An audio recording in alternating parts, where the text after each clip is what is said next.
घर में शादी ब्याह पार्टीज का माहौल हो और दारू जैसी चीज मिसिंग हो, ऐसा तो हो ही नहीं सकता। देश और भेष चाहे कोई भी हो, लेकिन दारू पीने वाले दुनिया भर में मिलते हैं। हमारे म्यूजिक इंडस्ट्री को ही ले लीजिए, जो दारू पर 10 तरह के गाने बनाती है। अब जब लोग इस आइटम को इतना सेलिब्रेट करते हैं तो सवाल उठना लाजमी है कि आखिर इसमें ऐसा क्या है, इसे पीने के लिए लोग इतना क्यों मचल उठते हैं और ये आखिर बनती कैसे है।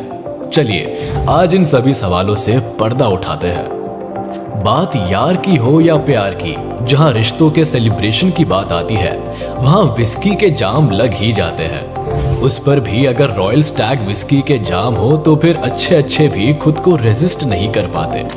इंडिया के सबसे पॉपुलर ब्रांड में से एक रॉयल स्टैग आज से ही नहीं बल्कि सदियों से लोगों की पहली पसंद रहा है।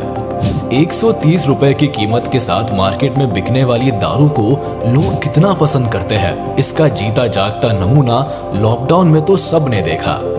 दारू बेचकर सरकार ने कितना मुनाफा कमाया, ये भी किसी से छिपा नहीं है।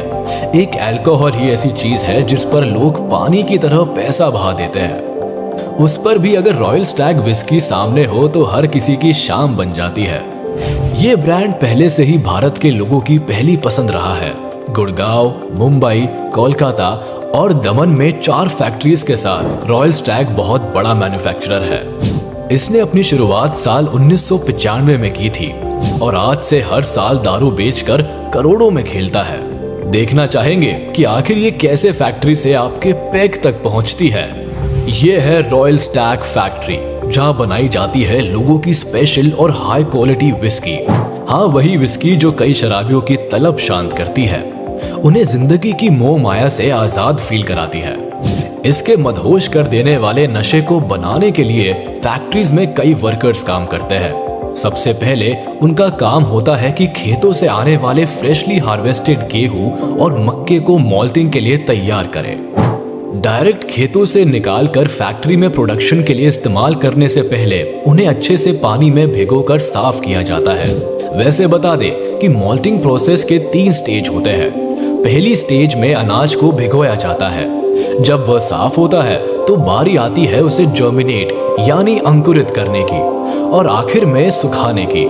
विस्की बनाने की प्रक्रिया में पहला स्टेज अनाज को धोने का ही होता है, जिसमें उन्हें 12 घंटे के लिए भिगोया जाता है। फिर सारा गंदा पानी रिप्लेस करके इसे दोबारा 14 घंटों के लिए भिगोया जाता है, जो कि जर्मिनेटिंग प्रोसेस का हिस्सा है। 14 घंटे गुजर जाने के बाद इनका सारा पानी ड्रेन किया जाता है और अनाज को एक खाली मगर साफ फ्लोर में बिछाया जाता है। ये खाली फ्लोर एक बहुत बड़ा एरिया होता है, जिस पर अनाज डालने के बाद उसे कुछ दिन के लिए कमरे में बंद रखा जाता है। ये टाइम पीरियड स्पेशली अनाज को सूखने के लिए दिया जाता है।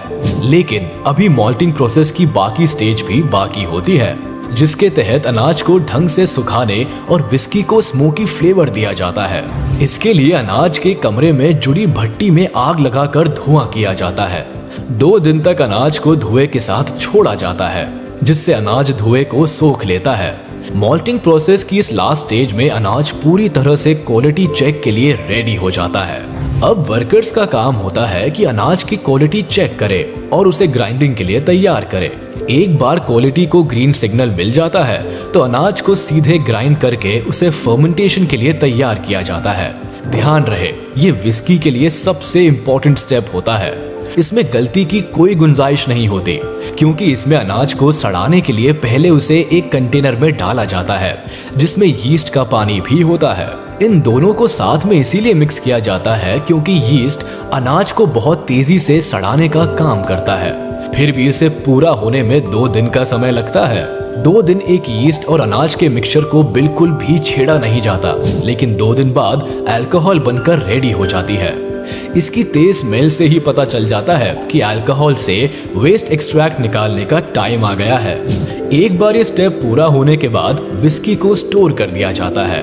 जी हाँ, बड़े बड़े टैंक्स में इन्हें कम से कम 3 साल के लिए स्टोर करके रखा जाता है, जिनको वेयर हाउस भी कहा जाता है। वैसे बता दे कि आम दारू को इतने ज्यादा टाइम पीरियड के लिए स्टोर करने की जरूरत नहीं होती, लेकिन रॉयल स्टैग एक स्कॉच विस्की है। इसका सिंपल सा लॉजिक है कि दारू जितनी पुरानी होती है उसकी टेस्ट, रिचनेस और मदहोशी वाला नशा उतना ही बेहतर होता है। नो डाउट, इसीलिए रॉयल स्टैग ने लंबे समय से मार्केट में एक बेस्ट पोजीशन होल्ड कर रखी है। 3 साल से ज्यादा टाइम पूरा होने पर विस्की को उसी पैकिंग में डाला जाता है जैसे कि वो आपको मार्केट में देखने को मिलती है। एक बार पैक्ड होने के बाद अल्कोहल को मार्केट में सप्लाई करने के लिए भेज दिया जाता है।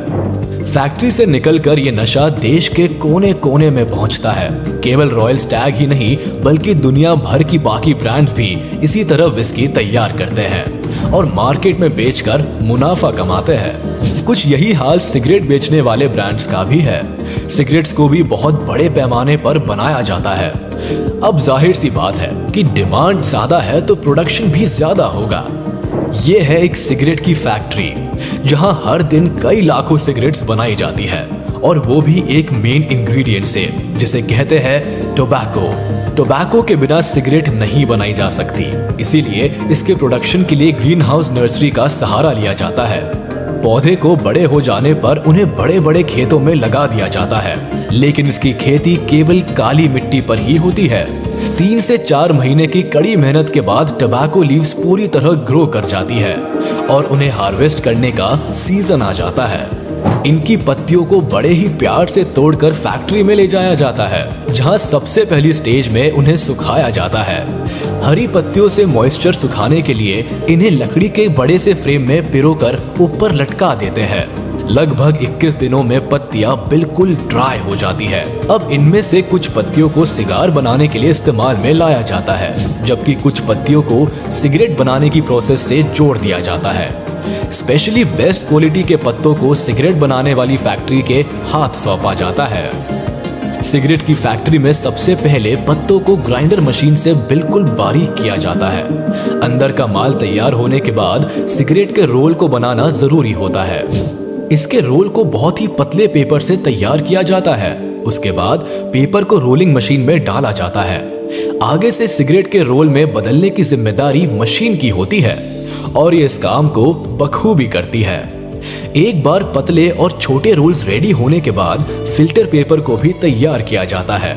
इसे बनाने के लिए प्लास्टिक सेल्यूलोज एसीटेट फाइबर का यूज होता है। इस पेपर को भी रोलिंग मशीन से पास होना पड़ता है, जहां इन्हें रोल कर दिया जाता है।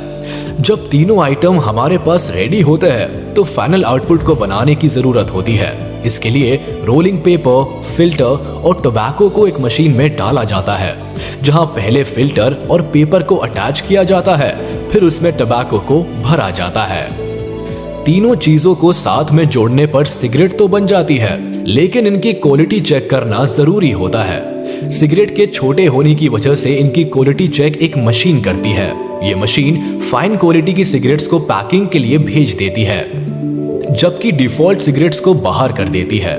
आगे अच्छी क्वालिटी की सिगरेट्स को मशीन डब्बे में फिल कर देती है और उसके बाद फाइनल प्रोडक्ट मार्केट में उतरने के लिए रेडी हो जाता है। इन्हें मार्केट तक पहुंचाने की जिम्मेदारी डिस्ट्रीब्यूशन डिपार्टमेंट की होती है।